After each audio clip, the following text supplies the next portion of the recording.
पाकिस्तान के शहरों में जब ज़लज़ले के झटके महसूस किए जाते हैं तो यूएसजीएस के मुताबिक ज़लज़ले का एपिसेंटर अक्सर अफगानिस्तान का कोई इलाका होता है। पहले ये समझ लेते हैं कि ज़लज़ले क्यों आते हैं। बेसिकली ज़मीन की सरफेस क्रस्ट और अपर मेंटल प्लेट से बनी होती हैं जिन्हें टेक्टोनिक प्लेट्स कहा जाता है। ज़लज़ला उस वक्त आता है जब उन टेक्टोनिक प्लेट्स में अचानक हरकत होती है।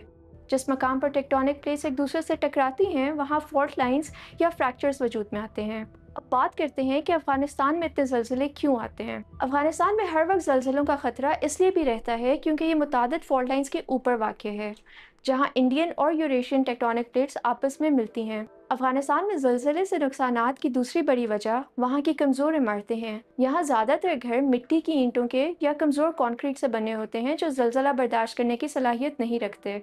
तीसरी वजह ज़लज़ले की वजह से होने वाली लैंडस्लाइडिंग है, जो नुकसानात का बाइस बनती है।